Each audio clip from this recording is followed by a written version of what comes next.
Magandang araw mga kaibigan.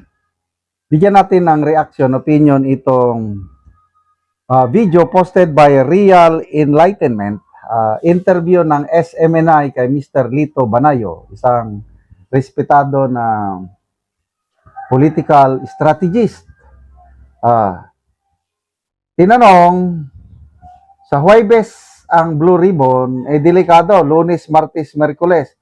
Baka mapatalsik pa si SP Cayetano, maagaw ng Soto Black ang majority.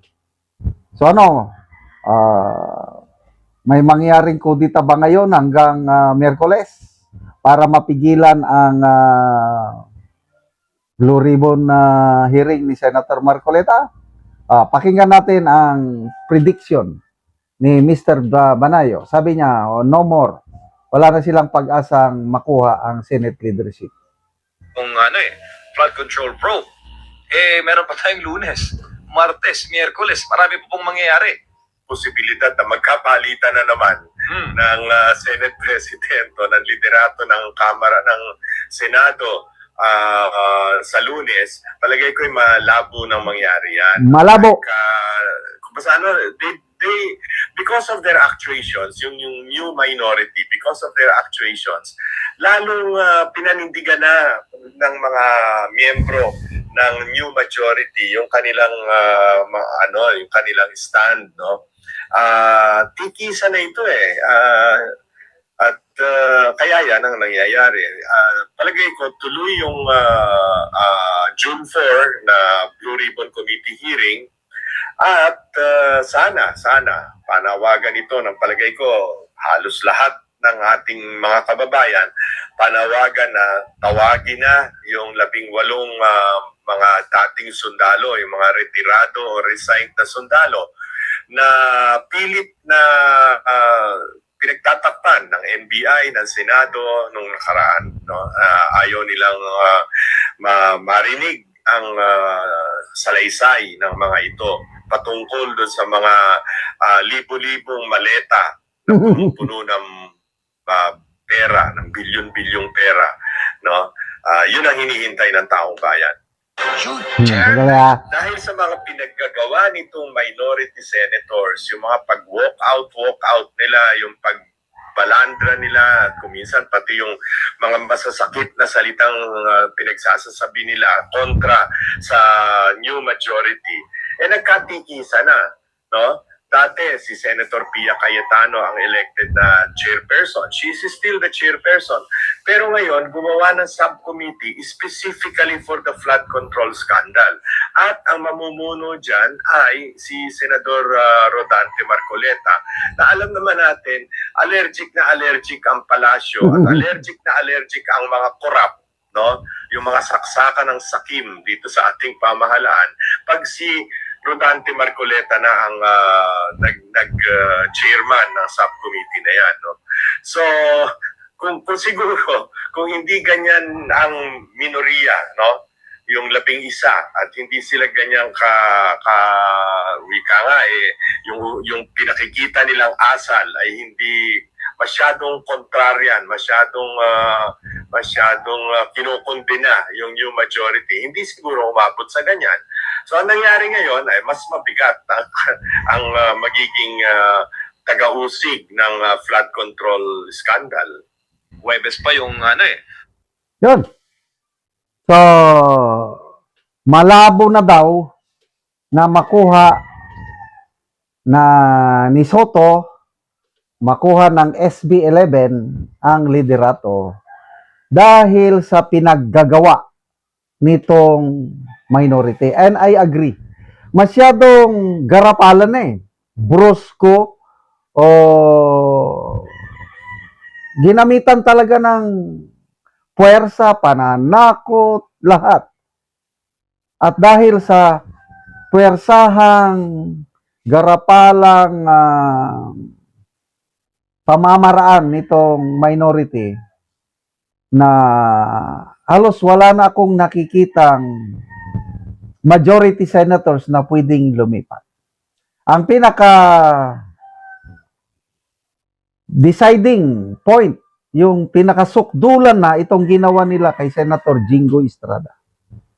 Na siniwalat ni Senator Marcoleta na araw-araw o minu-minuto, oras-oras, tinatawagan si Jinggoy. Kumalas ka na para hindi ka makasuhan. So kung bumigay si Senator Jinggoy at kumalas, delikado. Merong susunod. Kaya lang, nag-backfire yung ganong style nila na pananakot. Dahil may isang Jinggoy na tumindig. Yung handa siyang makulong dahil sa prinsipyo. Kaya mga kaibigan, huwag natin kalimutan itong ginawa ni Senator Jinggoy. Of course, ganon din yung ginawa ni Senator Bato. Isang heroic act din yung ginawa ni Bato na nagpakita noong May 11, kaya naagaw ang majority ng Brave 13. Another heroic act ngayon, itong si Senator Jinggoy. Kasi kung iniisip lang niya ang sarili niya, andali. Lipat. And then, kung lumipat siya, most likely meron ding lilipat. Kaya makuha nila balik ang majority. So, dahil sa kabayanihan, I might be wrong, pananaw ko lang ito. Kabayanihan ni Senator Jinggoy, huwag nating kalimutan yan. Ipagdasal natin si Senator Jinggoy and the rest of the Brave 13 para palakasin ng Panginoon ang kanilang loob na lumaban para sa katotohanan, para sa taong bayan. So dahil dyan, wala nang yung mga tinatakot nila, hindi nila na kayang takutin si Jinggoy. So most likely, wala na rin, hindi na matatakot yan si Joel Villanueva, si Escudero, Marcoleta, Bongo, wala na yan. So, the end. Yung pangarap nila na win Gatchalian kuno, sabi ni Lacson na anytime maagaw na nila, wala na yon. Tuloy-tuloy na ito. Sa tulong ng Panginoon, tuloy-tuloy na ang Brave 13, SP Cayetano na Mangulo para sa ikabubuti ng bansang Pilipinas. Mabuhay ang Brave 13.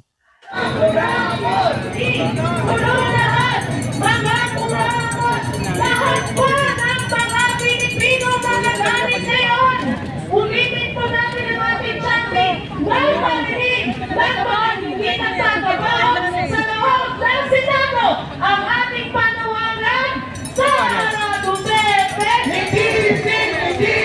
Bato de la Rosa, Alestuhin! Sara Duterte, Bato de la Rosa, Alestuhin! Kulong lahat, mga kurakot! Kulong lahat, mga kurakot! Kulong lahat, mga kurakot! Kulong lahat, mga kurakot!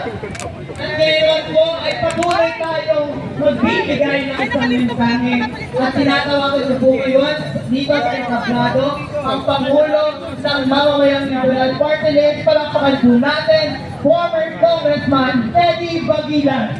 Sara Duterte, Bato de la Rosa, Alestuhin! Sara Duterte,